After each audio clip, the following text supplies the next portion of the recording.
Hello adventurers, and welcome back to my channel. Today we need to handle some light because I need some light in the bus so I can work after dark, and I have been going through a lot of different things. I tested out some lights the other day to see if they would work, and now I need to actually install them. I think I have a plan, but I need to get them in as quickly as possible because I need to make sure they're going to be okay when it's hot outside so that they don't sag or do anything. I'm using some lights that are very similar to the lights that I used in my NV200. For those of you who are new, hi, I'm Bunny, and I have been on the road for about 9 years, traveling in a variety of different ways, including most recently in my 2020 NV200. I use a tape system light that I just kind of have strapped to my roof rafters, and it works out super well, provides me lots of light, and then also a variety of colors, patterns, and feels.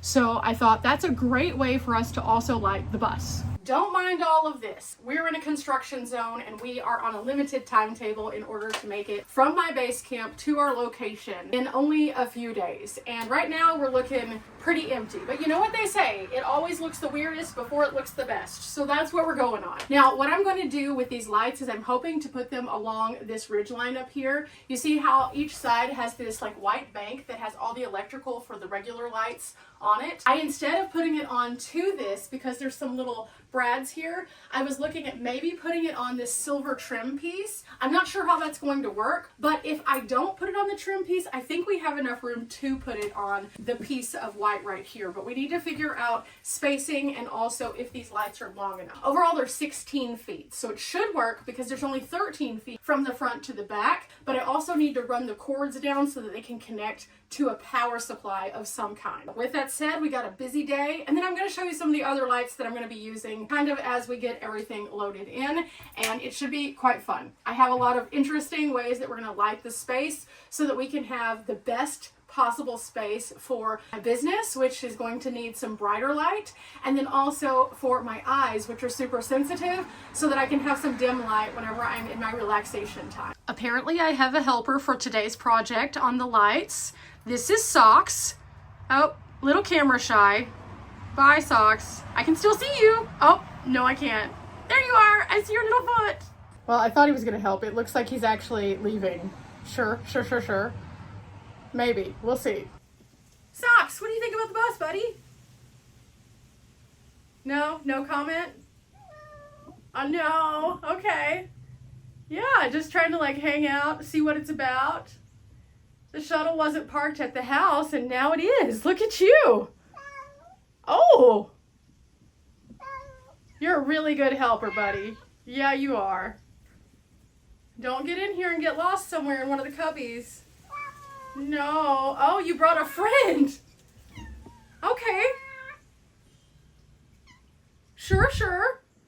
These are the kitties that I take care of at my base camp. There's a group of feral cats. Notice that whenever I get close to them, they kind of, oh no, because in all reality, even though they would be really cute and have tons of space in here, they do not want to be tamed. They want to be very much outside cats, but they get very curious, and the shuttle bus hasn't been here for very long. It's been down at my parents' house. This is a brand new thing that they can hop on and play on, and they've already started doing kitty slides down the front end. So it's just another step of that, I feel, and as soon as they get to work, they're probably going to be freaked out and run out, but it's so cute that I have some helpers, so at least I'm not in this by myself. Of course, you guys are with me too, so let's see what kind of lights that I have. These are the lights. We have some mainstay color changing tape lights with a remote, and inside you can see all of the different things that I need to keep up with. So each of them has these little charge controllers which plug in 2 different places to the lights themselves, and then they have a sensor. So I need to make sure that I can get this sensor where I can see it with the remote. That's the main thing of focus that I need to work on with these lights.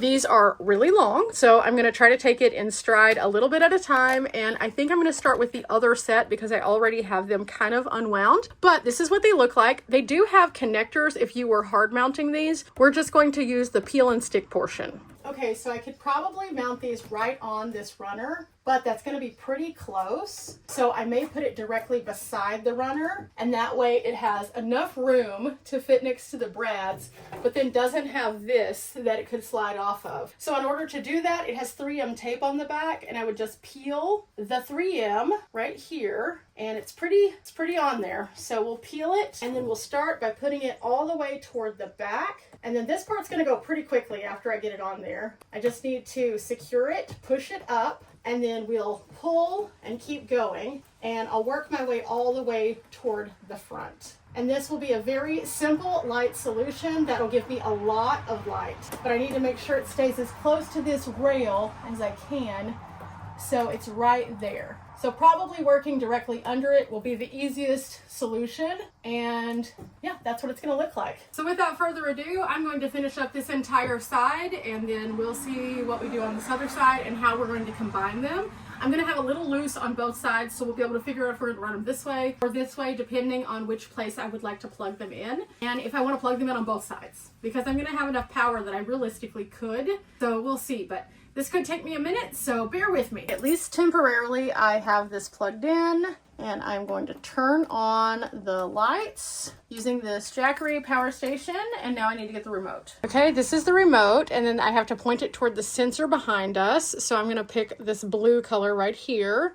After I point it toward the sensor, oh yeah, this is gonna work great. And it's coming in right here, so I may need to do something a little bit different. If I could run it down the pole, that would be good, and then I could secure it, maybe with some like zip ties or something, that'd be cool. I don't know, we'll figure that out in a minute, but for now, this is what it looks like, a big L. And the nice thing about the 3M is I can take it off and then like reposition it as long as I do it while I'm installing it. And so we're gonna try this. If I can get the light in here, I can work on other projects after it gets dark, because it's still getting dark very early, and so right now I feel like I'm just wasting time in the evenings when I otherwise could be working out here. So this was a big deal to get the lights in so I can at least start working, because my big huge work lights that I have are so bright that they hurt my eyes.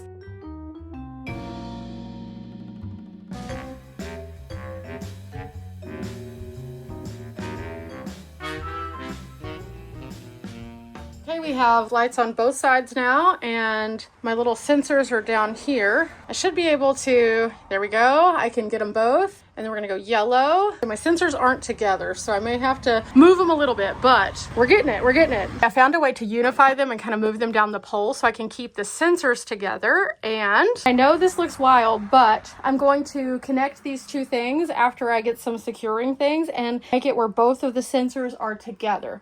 So that way I can just use this and they'll be together, and you can kind of see the tone changes, but this will make everything work together in one. Now, is this the prettiest system for lighting right up here? No, but it's going to be okay because most of this is going to be covered anyway by the curtain. So I'll just have the sensors pop out through the curtain, and then you'll be able to see it and change the light. Should work out pretty well. I do have to figure out how I'm going to install the front curtain. I haven't figured that part out yet. That's not of my concern at this moment. But from this place, I can see the sensor and it's kind of turned. So I need to make sure that they're facing outright toward me so I don't have to be doing all of this. So that's kind of what we're working on. And then after I get that taken care of, we'll be able to change the light colors no matter what. So for now, everything seems to be reinforced. It seems to be pushed up really well, and I think we're going to be okay. Again, I still have to tweak that, but we'll figure that out. Okay, I decided I was going to go ahead and before it gets dark, try to at least get these wires pinned up. I wasn't expecting to do this right now, but I guess I will. I can always move them if I need to. I was looking to see which one of these would work best. I don't have any clear, so I do have purple, which is super long, or I have yellow, which might work. So I'm going to try to use the yellow. I need to make sure that these cords make it to the same place because this one is shorter than the other one. Now that I have the two sensors together, I have these sticky gel pads. I've been using these since the beginning to secure things. I need to cut one that will help the other one stick to it to make it a little easier. So just kind of sizing it up as to what size I need. It's a little bit over half, so I could probably do half and half on this realistically. So I will just cut through it and keep the backing on it on the part that I am not using. And then on the part that the backing's coming up, this is the side that I will use. And then I just need to cut about half. So again, keeping the one that I am not using on the backing so I could use it later. First step, just peel off this first part of the sticky. Place it on the item that you're wanting to stick to the other item, and then push it in really, really, really good. And then after you have gotten it to the place that you want it to be, then we're going to turn it this way so they're both facing the same direction. Then we're going to peel this side off, and then we will just squish them together like so. Looks a little wild right now because we still have the tails on it, but we'll clip the tails in just a couple minutes. But now I need to place it where the sensor portion that I need to be able to access is facing out and the cord itself is facing in. So we're going to go ahead and do that by kind of just wrapping it like this, and then I'm going to run a few zip ties around here. Again, this is going to be hidden for the most part. Now I'll just clean up these cords to keep them in place while I'm driving so they don't rattle away. And again, lots of tails that we'll have to clip. And during this project, Socks has moved back in and is definitely claiming my solar panels as he supervises. What do you think, Socks? Is it good? Did I do a good job? No comment. Harsh critic. Even though he is a harsh critic, he supervised. He had lots of words when I was working on it, so. Oh, I'm not going to clip the tails of these just yet until I do get the curtain in there because I may need to move something around. So it's just a little bit easier if I keep the tails on there for now, but everything is at least secure. I know I'm going to have a power station right here on the floor unit area, and so I should have enough room right there. So I think I'm good. I may have to wiggle some things around after I put in the different things, and we'll figure that out as we go. But for right now, I think I'm confident with the placement of everything. I'm going to go back in and secure everything one more time just because it's been up for a while now, and I just want to make sure nothing is going to sag or drag or do weird things. Okay, you can see it is dark outside almost completely, so this is our white light setting, and I'm just going to run through each of the settings that are on the remote. So we're going to start off right here with the red and work our way through. Now as we go, you'll get to see what everything looks like with my true skin.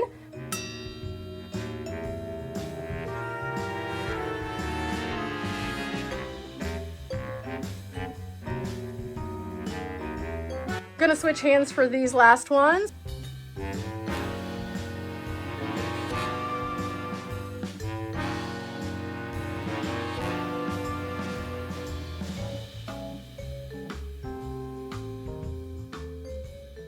Yeah, from outside of the bus, this is what it looks like with the white lights on. You can see lots of things inside, so definitely have to get some window covers up. You can also see if we have the lights a flashing. I think the placement of them is going to be good because whenever we get the curtains up, you won't be able to see this as much.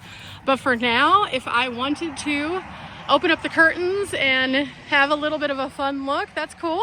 Again, this is just one of the lighting techniques that I'm going to use here in the space. I think this is going to be a great one, and as I'm kind of walking back, you can see the consistency of the light is here. And as we're kind of looking around at the different settings, let me see, can I change it from here?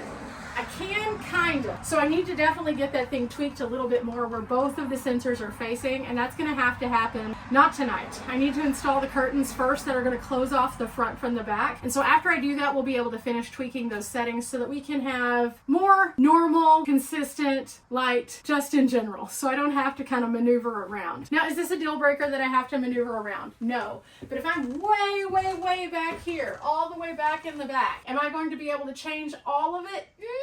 Probably not. So I'm going to have to figure that out so I can. So I think that that's going to be a big challenge, and it's going to be something that's going to take me a little bit of time. But I'm glad that you guys came along for this particular video of seeing me set up the lights and then kind of going through all of the lights. This is a very good solution. These are very inexpensive. It did not require any drilling of holes or anything like that. They're not battery operated, so they're not going to die all the time, so I have to like put new batteries in and be very wasteful.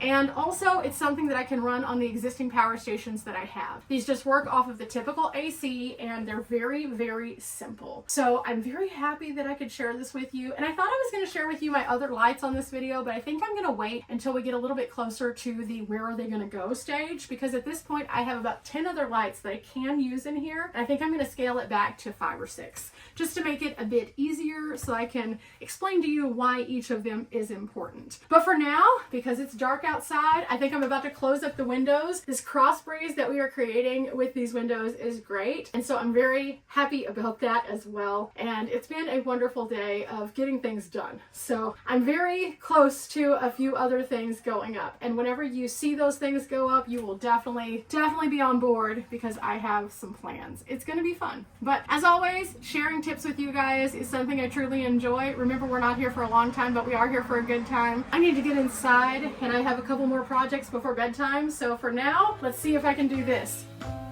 Good night.